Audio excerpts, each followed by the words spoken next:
afternoon and thanks for joining us. 2 people were taken to hospital following a serious assault in Prince Albert. Police were called to a home in the 800 block of 4th Street East just before 4 o'clock this morning. Police found a 30-year-old man who had been shot and a 33-year-old woman who was assaulted. Police were told a group of people the pair didn't know came into the house and assaulted them. Both victims were taken to hospital. The man is in stable condition. Police are asking people in the area with surveillance systems to check for any suspicious activity. No arrests have been made. RCMP in Lloydminster have charged a man and taken drugs and weapons off the street.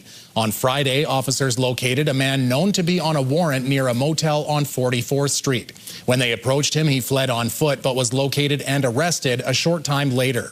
Police found a small amount of methamphetamine and cocaine during his arrest. Through investigation, officers found and seized more cocaine and methamphetamine, as well as a firearm with its serial number removed and ammunition in a nearby motel room. 25-year-old Mackenzie Canapitato from Onion Lake faces multiple drug and weapons charges, as well as breaching a conditional sentence order. He was scheduled to appear in court yesterday. Prince Albert City Council debated the proposed property and special tax bylaws for 2026 at Monday night's council meeting.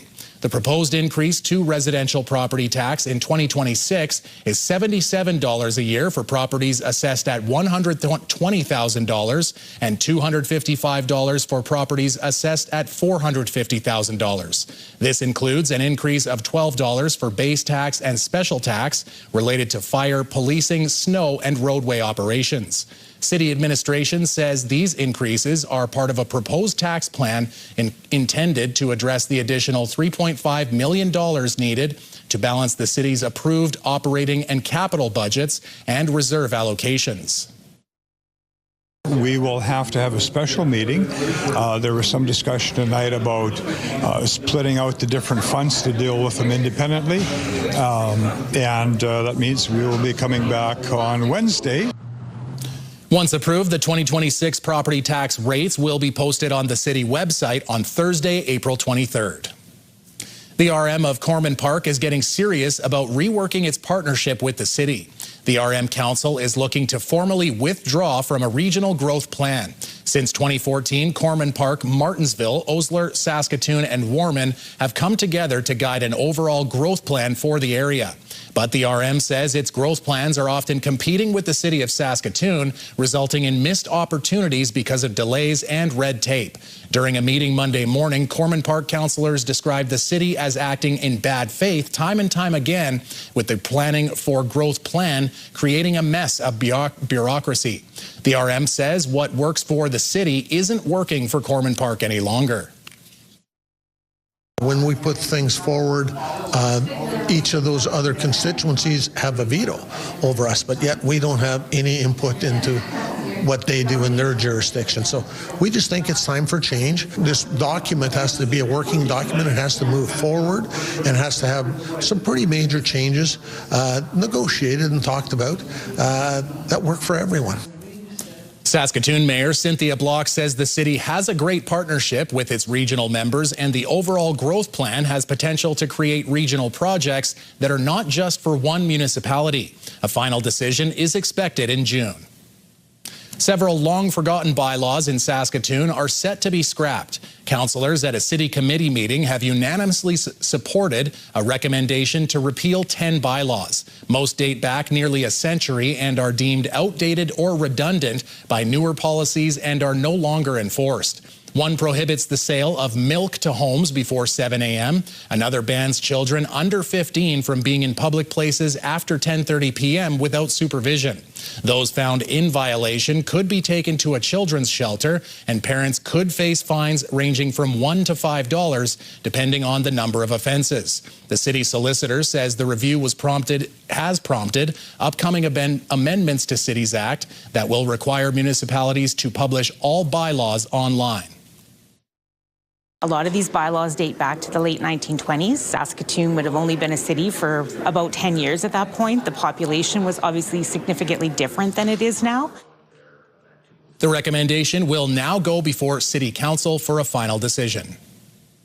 The province has introduced new legislation in hopes of easing the workload for Court of King's Bench judges. The legislation creates a new classification of judges known as associate judges. The province says it plans to appoint an initial 4 associate judges when the legislation is in place later this year, who will be responsible for handling certain civil and family matters assigned by the Chief Justice. The hope is that this will help Court of King's Bench judges in handling increasing caseloads of criminal and complex cases. Once appointed, the province says the term of office for a Court of King's Bench associate judge will last until the age of 70.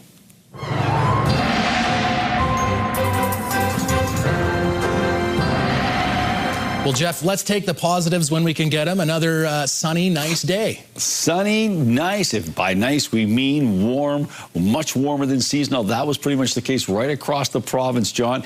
And that's where it's pretty much going to end, because as we roll into tomorrow, temperatures start to drop off. Some strong winds start to show up. There's a big low migrating out of the U.S. and it's pushing northward. And that's going to be the big deal of the day as we feel the impact of rain and snow. And it's going to be a messy few days. There's no question about it. Details later on. The annual Food, Fuel and Energy Summit in Regina is focused on market diversification. Premier Scott Moe spoke to attendees in his keynote address, emphasizing how Saskatchewan companies are taking advantage of evolving opportunities and having success. The province says Saskatchewan's exports in 2025 reached more than 160 countries. Ultimately, providing that affordable, reliable power for families that live here. Food, fuel, fertilizer. That is precisely what the Saskatchewan's role is in the world, is to be part of food and energy security supply chains for over 160 countries around the world. The province says private capital investment in Saskatchewan increased by 12% last year, reaching more than $13 billion. AI pricing is making its way into everyday life, and it has gotten some in government trying to limit the effects of price fluctuations. It's also called surveillance pricing or dynamic pricing, companies altering the price in real time based on the customer's habits. Some grocery stores have adopted electronic price tags that can be changed instantaneously on shelves. But an expert from the University of Saskatchewan says it's not widely used for fear of backlash from customers. Manitoba has introduced legislation to protect consumers from this sort of pricing that monitors algorithms. Saskatchewan's NDP raised the issue last week. Premier Moe says he's engaged with the federal government on the matter in hopes of finding solutions. It's been happening online for a long time. It's known as dynamic pricing. So Amazon, Uber, Ticketmaster have been using dynamic pricing for a long time. And Amazon uses it and gets away with it because we don't know it's happening. When it happens with Ticketmaster or Uber, we get angry. The Financial and Consumer Affairs Authority of Saskatchewan says it has not received complaints of surveillance pricing impacting customers in Saskatchewan, but that it's something to monitor.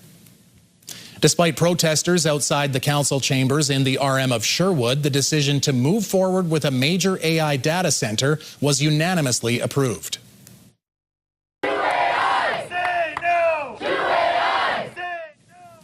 The RM of Sherwood reviewed its agreement with Bell at a meeting on Monday. Around 100 people came to raise concerns with potential environmental impacts they believe the center could have, including noise pollution, stormwater drainage, and increased electrical demand. We can still protest against it because we know the harm that data centers have done to cities in the U.S. This is a positive project. Whether people like AI or not, they're probably already using it. It's in our lives right now, especially in agriculture and healthcare, and in the work that municipalities do. It's very important.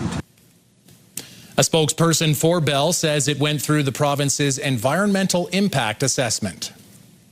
In preparation for wildfire season, experts are doing prescribed burns in Wascana Park. Experts spent the day yesterday doing controlled burns in areas near Condi. Prescribed burns are done generally in an effort to control invasive species, increase diversity, and decrease tick population and wildfire risk.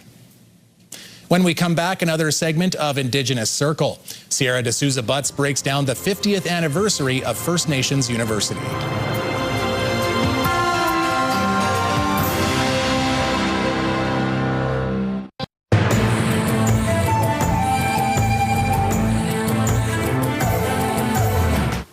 Greetings, everyone. To kick off the powwow season, visitors from across Canada and beyond were in Regina celebrating the annual First Nations University of Canada's Spring Powwow. This year, the university is celebrating its 50th anniversary, marking a major milestone for alumni, staff, and students. CTV's Sierra D'Souza Butts has more. Claude Friday takes pride in joining the Spring Powwow in Regina. Beautiful event to, help our university, help our people, our students. With the ceremonial dance being a rich tradition for Indigenous people, Friday says he is proud to take the stage with people close to him. I continue to follow that way and teach my family, my friends, my relatives, and continue dancing and for the betterment of our people and for everyone in the world. Through song and dance, the First Nations University of Canada's Spring Powwow aims to bring people together while celebrating the start of the powwow season. With over 800 dancers participating, organizers say the event continues to grow larger every year. Many people here from across Turtle Island that have come here just for that powwow. And the FNU Spring Celebration powwow is usually the first one that happens to start off powwow season for the year, especially in Saskatchewan. So I'm very glad to see a lot of dancers and past students here. It brings together community, and I think that's really special. Robin Cody, a U.S. Navy veteran, says the annual event allows her to experience her culture, representing the Indigenous peoples in Canada who have served in the First and Second World Wars. My grandfather, Tony Cody, was a veteran, and, many veterans like him who paved the way. And I feel like it's so important as a veteran myself to continue that legacy and to come and represent veterans and to let our community know that we're still here and that we're still advocating and we're still pushing for rights of our community. This year, the university also celebrated its 50th anniversary, marking a milestone for alumni, students, and FNUNIV staff. 50 years of Indigenous education, 50 years of resilience, 50 years of strength, 50 years of healing. I'm here for our current students, and I have to acknowledge the ones that have came before me and the ones that will come after me. At this year's powwow, the Saskatchewan Roughriders also made an appearance with the Grey Cup. Families got the chance to capture a moment with the cup and a few of the team's players. Bringing everyone from various communities together, Friday says he hopes the powwow continues for decades to come. I hope there's another 50 years and it keeps on going, and when I'm not here, that it still keep on going 150 years' time. For Indigenous Circle, I'm Sierra D'Souza Butts in Regina. If you have a story you would like to see in this segment, here's how to reach us. You can contact me by email, and you can also watch past episodes and segments of Indigenous Circle on our CTV Regina and CTV Saskatoon websites. Indigenous Circle, brought to you in part by Saskatchewan Indigenous Enterprise Foundation, growing the First Nation entrepreneurial spirit. Jeff has the weather when we return, and times are changing for another Canadian region.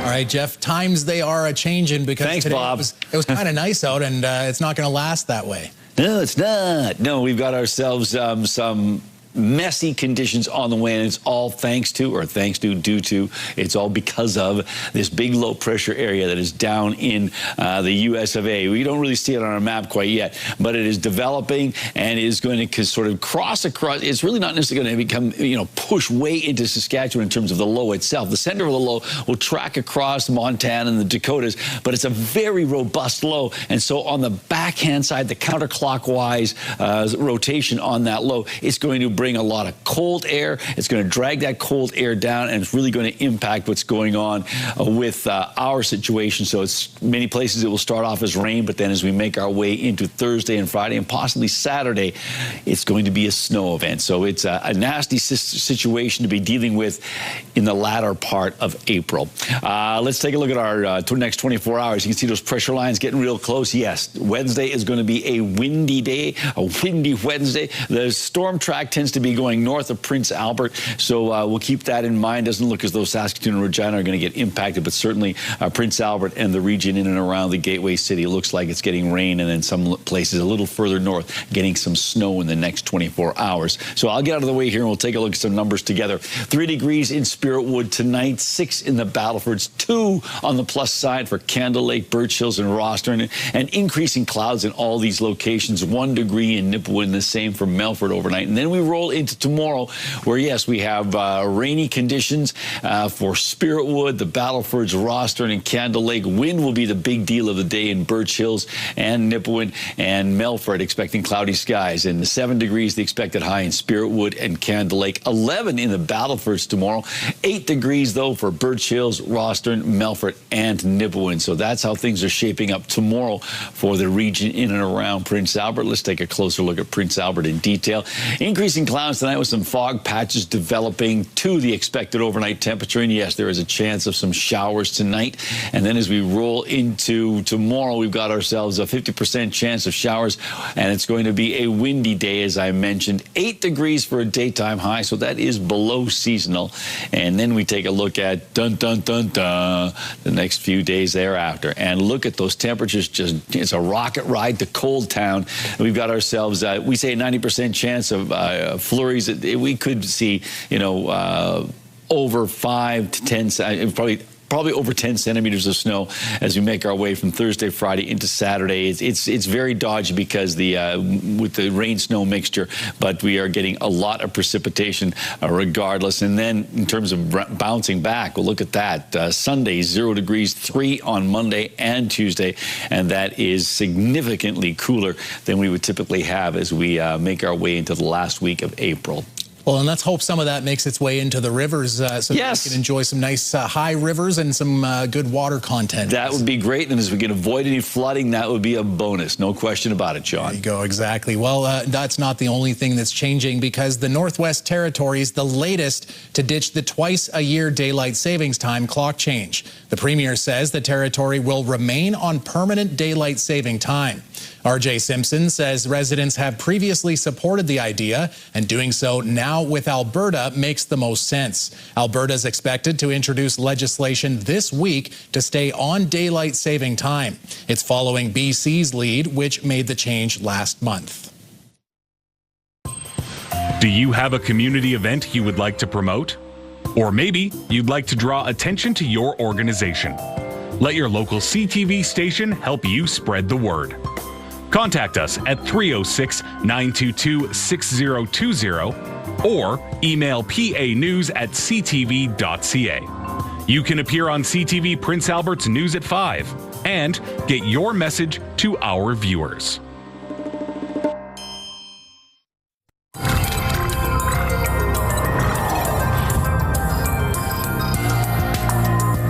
A powerful new tool is being used in hospitals to help treat cancer patients. It's called the Pink Drink, and it allows surgeons to remove larger cancerous tumors. Sean Varden explains. The Ottawa Hospital has a new tool giving surgeons an upper hand in the fight against cancer. It's known as 5-ALA, and it's a drug that is ingested, so it is taken orally in patients about 4 hours before surgery. Dubbed the Pink Drink, it's now coloring doctors and patients with more hope. Once taken, the drink metabolizes and turns certain cancerous tissue a fluorescent pink. It means the bad tissue is highlighted for surgeons who use a special microscope and blue filter. That tells us where the tumor is and allows us to take out much more tumor than we would normally be able to.